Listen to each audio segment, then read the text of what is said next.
सदियों साल पुरानी कहानी है। शहर से दूर एक पुरसुकून और गरीब गांव में नासिर नामी शख्स रहता था। पेशे से वह जमींदार था। रोजाना सुबह सवेरे खेतों का रुख करता और शाम ढलते ही थका हारा लौटता। उसकी जिंदगी सादा और मेहनत से भरपूर थी। वो जो कमाता खुद खाता और जो बचता दूसरों के काम आता। गांव में भी उसका शुमार नेक दिल और मददगार लोगों में होता। लेकिन नासिर की जिंदगी की सबसे बड़ी आजमाइश उसके अपने ही घर में थी। उसकी बीवी एक ऐसी औरत जो बज़ाहिर वफादार, मोहब्बत करने वाली और खुश अखलाक दिखाई देती, मगर अंदर से कुछ और थी। नासिर जो एक नरम दिल और सादा लोह इंसान था, उसकी चालाकियों से बेखबर था, क्योंकि वह कभी शक का मौका ही न देती। हर रोज उसे वक्त पर नाश्ता देती, खाने में तरह तरह के लजीज पकवान बनाती और जाने से पहले मुस्कुराकर अलविदा कहती। लेकिन इस मोहब्बत भरे रवैये के पीछे नफरत की आग छुपी हुई थी। दिल में नासिर के लिए न कोई मोहब्बत थी न इज्जत। वो दिन भर यह सोचती रहती कि वह किसी अमीर शोहरत याफ्ता शख्स की बीवी होती तो जिंदगी कितनी बेहतर होती। जब नासिर खेत में होता तो वह अपने जहन में शैतानी चालें बनाती कि किसी तरह इस सीधे साधे किसान से जान छूटे। मुनाफकत की हद तो यह थी कि हर अदा में वो नासिर को यह बावर कराती कि वह दुनिया की सबसे अच्छी बीवी है, और नासिर भी उस पर यकीन करता, कभी उनके खिलाफ बात तक न सुनता। लिहाजा उसकी ख्वाहिशात और गलत सोचों ने बिलिखिर उसे अंधेरे रास्ते पर डाल दिया। वो औरत जिसे मोहब्बत, वफादारी और घर को संवारने वाली होना था, उसी ने अपने ही मोहब्बत भरे आशियाने को तबाह करने की कोशिशें शुरू कर दी। किसी ने सच कहा है कि औरत अगर चाहे तो घर को जन्नत बना सकती है, और अगर चाहे तो वही घर जहन्नुम का मंजर भी अख्तियार कर लेता है। एक दिन जब नासिर मामूल के मुताबिक खेतों में गया हुआ था, उसकी बीवी ने एक अजीबो गरीब चाल सोची। उसने मोहल्ले के चंद लफंगों को बुलाया और सरगोशी में कहा, जब मेरा शौहर खेत में काम कर रहा हो तो उसका गड्ढा चुराकर करीबी दरख्त पर चढ़ा देना और मजबूती से बांध देना। उन लफंगों ने वैसा ही किया। दोपहर के वक्त वो औरत नाश्ता और खाना लेकर खेत की तरफ चली गई, जैसा कि वह हर रोज करती थी। नासिर ने खाने के साथ उसे खुशामदीद कहा, मगर उसके चेहरे पर कुछ और ही लिखा था। वो हैरत और परेशानी में डूबा हुआ था। बीवी ने नरमी से पूछा, साहब आज बड़े परेशान लग रहे हो, सब खैरियत तो है? नासिर ने आसमान की तरफ देखते हुए कहा, मेरी जान तुम खुद ही देख लो, मेरा गधा दरख्त पर चढ़ा हुआ है। मैं सुबह से यही सोच रहा हूँ कि यह कैसे हो सकता है, गधे तो उड़ नहीं सकते। बीवी ने आंखों में हैरत मगर दिल में चालाकी के साथ कहा, अरे वाह, ये तो बड़ी अजीब बात है। चलो हम दोनों मिलकर उसे नीचे उतारते हैं। और दोनों ने काफी मशक्कत के बाद गधे को नीचे उतार लिया। जब बीवी रुखसत हो रही थी तो अपने शौहर से पैसों का मुतालबा किया। नासिर जो अपनी बीवी से मोहब्बत करता था और उसकी हर बात पर एतबार करता, फौरन जेब खाली करके जो कुछ था दे दिया। मगर औरत की हवस कहाँ खत्म होने वाली थी। उसने फौरन कहा, यह तो 5 दीनार है, बहुत कम है मुझे। और चाहिए? नासिर ने पूछा। आपको कितने चाहिए? बीवी ने बोला, मुझे 100 दीनार चाहिए, जो कि बहुत बड़ी रकम थी। नासिर ने कहा, ठीक है, मैंने जो गंदम बेची है जब उसके पैसे मिलेंगे उनमें से दे दूंगा। गंदम के पैसे जब मिले तो नासिर ने सच्चाई से वादा निभाते हुए पूरे 100 दीनार बगैर किसी पूछताछ के दे दिए। मगर औरत ने उनमें से आधे चुपके से अलग रख लिए और जमा करने लगी, शायद किसी और मकसद के लिए। नासिर की मोहब्बत और भरोसे से बिल्कुल मुख्तलिफ था। वक्त यूं ही गुजरता रहा, लेकिन नासिर की बीवी के इरादे दिन ब दिन मजीद गहरे और चालाक होते जा रहे थे। इस बार भी उसने एक नया मंसूबा सोचा, और इस मंसूबे की जड़ पैसा था। यह सिर्फ वक्ती जरूरत न थी, बल्कि कोई बड़ा मकसद उसके जहन में पल रहा था, जो आगे चलकर कहानी का अहम मोड़ बनेगा। लिहाजा एक दिन जब नासिर हस्बे मामूल सुबह सवेरे खेत के लिए निकलने लगा, उसकी बीवी ने अचानक 200 दीनार मांगे। ये एक बड़ी रकम थी और नासिर के चेहरे पर फितरी हैरत नजर आई। उसने मोहब्बत भरे लहजे में कहा, साहिबा 200 दीनार कोई मामूली रकम नहीं, बताओ तो सही, इतने पैसों से क्या करोगी? बीवी ने फौरन मसनूई संजीदगी और हमदर्दी का लबादा ओढ़कर जवाब दिया, साहब क्या बताऊं, मेरी बहन बहुत बीमार है, दवा दारू के लिए चाहिए। नासिर जो एक नरम दिल और शराफत से भरपूर इंसान था, बिना किसी शक के बोला, ठीक है, तुम दोपहर का खाना तैयार करो, मैं कुछ न कुछ इंतजाम कर लूंगा। यह सुनकर बीवी के चेहरे पर एक झूठी खुशी की लहर दौड़ गई, जैसे वो जानती हो कि उसकी चाल फिर कामयाब हो गई है। वो फौरन बोली, ठीक है साहब, बताओ क्या खाना बनाऊं आपके लिए। और यूं एक और दिन गुजर गया। लेकिन नासिर को क्या खबर थी कि वह जिसे अपनी जिंदगी की शरीक समझता है, वही उसे धीरे धीरे किसी बड़े धोखे की तरफ ले जा रही है। लिहाजा बीवी ने जब दोपहर का खाना तैयार किया तो साथ ही चुपके से 3 बड़ी बड़ी मछलियां भी अपने साथ लेकर गईं।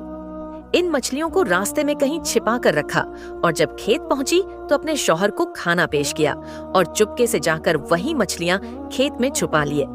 किसान ने बीवी की थोड़ी सी तारीफ की, नमाज अदा की और फिर दोबारा अपने खेत के काम में जुट गया। कुछ देर बाद जब वो जमीन की खुदाई कर रहा था, अचानक एक मछली निकली, फिर दूसरी, फिर तीसरी। वो हैरान और परेशान होकर जोर से चिल्लाया, साहिबा जल्दी आओ, यहाँ तो खेत में मछलियाँ निकल आई हैं। बीवी दौड़ती हुई आई और फौरन हैरत और खुशी का नाटक शुरू कर दिया। अरे साहब, यह तो आपकी करामत लग रही है, ऐसा कैसे हो सकता है? सुभान अल्लाह फिर जल्दी से बोली, मैं यह मछलियाँ ले जाती हूँ, शाम के खाने में पकाती हूँ। वैसे साहब, आपको वो 200 दीनार याद है जो मैंने सुबह मांगे थे? सादा दिल किसान ने अपनी जमा पूंजी हत्ता कि एक गधा तक बेच दिया और बड़ी मुश्किल से 200 दीनार जमा करके बीवी के हवाले कर दिए। बीवी रकम लेकर मुस्कुराकर घर चली गई और किसान खेत में फिर से काम में लग गया। शाम को जब वह थकाहारा घर पहुंचा तो घर का माहौल बिल्कुल बदला हुआ था। बीवी एक तरफ खामोश बैठी थी, चेहरे पर उदासी और बेरुखी की परछाइयां। किसान ने आवाज दी, लेकिन बीवी ने कोई खास तवज्जो न दी। पूछा, क्या बात है साहिबा, तबीयत तो ठीक है? वो सर्द लहजे में बोली, कुछ नहीं, बस तबीयत कुछ बुझल है। वहाँ मछली रखी है, खा लो और मुझे आराम करने दो, मुझे सोना है। किसान ने सोचा शायद बहन की बीमारी की फिक्र ने उसे परेशान कर दिया है। खामोशी से खाना खाया और सो गया।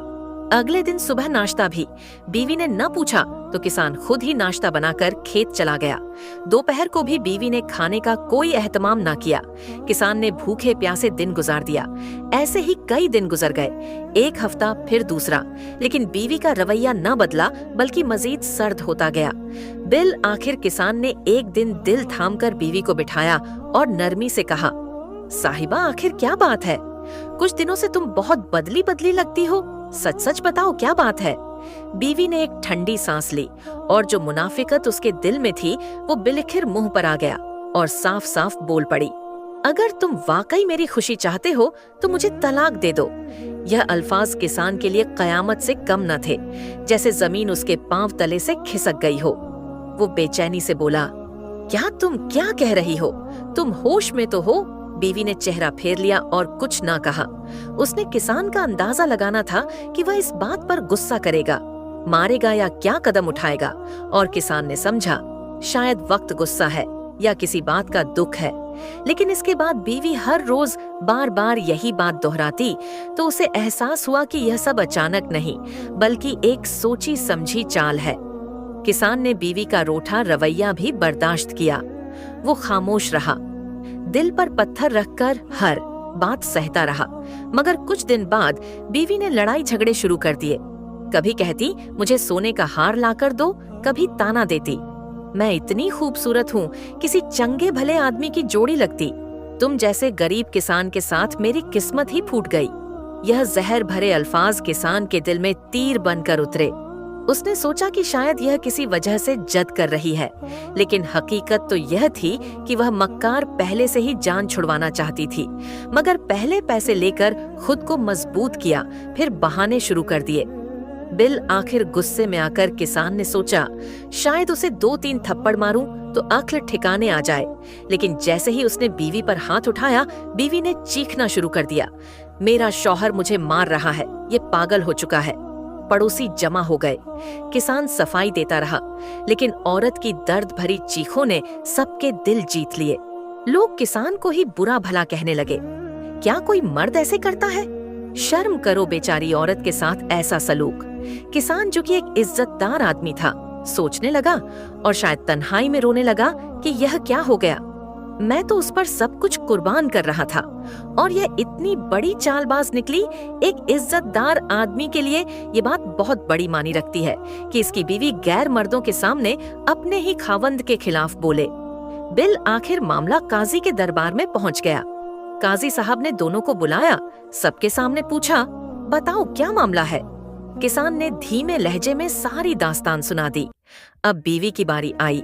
वो आंखों में आंसू ले आई और बोली, काजी साहब, अल्लाह के वास्ते यह शख्स मुझे मारने की धमकियां देता है। 2-3 बार तो छुरी उठाकर मारने आया। मेरी जान को खतरा है, मुझे उससे छुड़वा दीजिए। ये बातें सुनकर काजी हैरान रह गया। सोचा शायद किसान वाकई जालिम हो, लेकिन किसान ने काजी की तरफ देखा और गहरी सांस लेकर बोला, काजी साहब, ये औरत मेरी बीवी है। मैं अल्लाह के नाम की कसम खाकर कहता हूँ कि मैं उससे मोहब्बत करता हूँ, लेकिन जब यह खुद रहना नहीं चाहती और मुझे बेइज्जत करने पर तुली है तो मैं तलाक देने के लिए राजी हूँ। लेकिन एक शर्त पर एक शर्त है। मैंने उसे बहुत से दीनार दिए हैं, एक बार 100 दीनार और 2 दिन पहले 200 दीनार। मैं गरीब आदमी हूँ, वो पैसे वापस कर दे ताकि मैं दूसरी शादी कर सकूं, फिर मैं तलाक दे दूंगा। बीवी ने फौरन कहा, देखा काजी साहब, मैं कह रही हूँ ना, यह आदमी पागल हो चुका है। इतने पैसे इस जैसे गरीब किसान के पास कहाँ से आ सकते हैं? अगर वाकई उसने मुझे 200 दीनार दिए होते तो मैं तलाक क्यों मांगती? काजी ने किसान की तरफ देखा और नरमी से पूछा, बताओ तुमने कब दिए ये 200 दीनार? किसान ने मासूमियत से जवाब दिया और बीवी की तरफ देखकर कहा, वो दिन याद है जब गधा दरख्त पर चढ़ गया था, उसी दिन मैंने दिए थे बीवी। हंसते हुए बोली, देख लिया काजी साहब, कभी सुना है कि गधा दरख्त पर चढ़ गया हो? ये आदमी सचमुच पागल है। काजी ने अपनी दाढ़ी को सहलाते हुए गहरी सोच में सर झुका दिया। बीवी ने फौरन दूसरा सवाल दाग दिया, चलो ये छोड़ो, बताओ वो 200 दीनार कब दिए थे? किसान ने जवाब दिया, जब खेत में मछलियां निकल आई थीं। बीवी ने काजी की तरफ देखा और बोली, काजी साहब, ये क्या बोल रहा है? आप खुद देख लें, कभी खेत में मछलियां निकली हैं, अब फैसला करें। काजी साहब, ये पागल है या मैं झूठ बोल रही हूँ? बज़ाहिर दलाल बीवी के हक में थे। काजी ने कहा, 2 दिन की मोहलत देता हूँ, फिर फैसला होगा। 2 दिन बाद काजी ने दोनों को बुलाया और तलाक देने का हुक्म दे दिया और कहा कि जो सच पर है अल्लाह उसी के साथ होगा। झूठा इंसान अल्लाह ताला की गिरफ्त से कभी नहीं भाग सकता। किसान खामोशी से रो पड़ा, काजी के सामने सजदे में गिर गया। आंखों से आंसू बहने लगे, फिर उठा, तलाक दी और खामोशी से वापस घर चला गया। बीवी ने चेहरे पर फतह का रंग चढ़ाया। कुछ महीने बाद इस औरत ने एक लफंगे नौजवान से शादी कर ली, वही शख्स जिससे उसके पहले से ताल्लुकात थे। किसान सब कुछ खामोशी से देखता रहा और सोचता कि वह शख्स जो मैं घर के साथ बैठने ना देता, अब इस कम अकल औरत ने उनसे ही शादी कर ली जो लोफर लफंगा लड़का था। सब्ज बाग दिखाकर शादी तो कर ली और शादी के कुछ दिन बाद ही उस लफंगे ने मारपीट शुरू कर दी। ना वो कमाने के काबिल था, ना इज्जत के लायक। जो पैसे औरत किसान से लेकर आई थी वही कुछ दिन चले, फिर लफंगे लड़के ने उसी से पैसे मांगना शुरू कर दिए। जब औरत ने कहा कि अब कुछ नहीं बचा, उसने भी तलाक दे दी। इधर किसान ने सब्र का फल पाया, एक शरीफ नेक सीरत औरत से शादी की। अल्लाह ने उसे औलाद दी, इज्जत दी, सुकून दिया। वही औरत जो कभी खुद को बहुत खूबसूरत और काबिल समझती थी, अब किसान के दरवाजे पर चौकीदारी के लिए तरसती रही। लेकिन वक्त गुजर चुका था, सच सामने आ चुका था, लोग सब कुछ जान चुके थे। अब इनकी बातों पर एतबार से लोग कतराते थे। कोई उनसे शादी के लिए तैयार न था और मुकम्मल तौर पर दूसरों के खैरात जकात से गुजारा करती। बादशाही अपने ही हाथों खत्म कर दिया। अब किससे गिला? जब भी किसान की एहसानात और सच्चाई याद करती रो पड़ती, लेकिन वक्त वापस पलट कर नहीं आता। तो दोस्तों, इस कहानी में हमारे लिए बहुत असबाग छुपे हैं, चाहे शौहर हो या बीवी। अगर अपनी किस्मत पर सब्र करे, शुक्र अदा करें, तो समझ लें कि यही उनके लिए बेहतरीन रास्ता है। क्योंकि जो मकाम, जो रिश्ता, जो हालात अल्लाह ने अता किए हैं, वह बेवजह नहीं, वही आपके लिए बेहतर है। अगर बीवी या शौहर खूबसूरत ना हो या अखलाक में कुछ कमी हो, तो याद रखें कि हर इंसान में कुछ खूबियां और कुछ खामियां जरूर होती हैं। शायद किसी में सच्चाई हो मगर खूबसूरती ना हो, शायद किसी में खूबसूरती हो मगर वफादारी ना हो, और किसी के साथ माल हो मगर सुकून ना हो। प्यारे दोस्तों, ये दुनिया फानी है। इंसान कमियों के साथ पैदा हुआ है, उसे बर्दाश्त करना सीखना होगा। दौलत, शोहरत और खूबसूरती वक्त चीजें हैं। असल कामयाबी अपने आप को बदलने में है, जो शरीकी हयात इज्जत दे, साथ निभाए। बस इसी पर शुक्र अदा करो और जिंदगी खुशी से गुजारो। मुझे उम्मीद है कि आपने इस कहानी और मेरी सादा बातों से कुछ न कुछ जरूर सीखा होगा। अगर आप ऐसी ही मजीद सबक आमूज कहानियां सुनना चाहते हैं तो हमारे चैनल इस्लामिक भवाइस स्टोरीज 786 को सब्सक्राइब करें। दिल से शुक्रिया।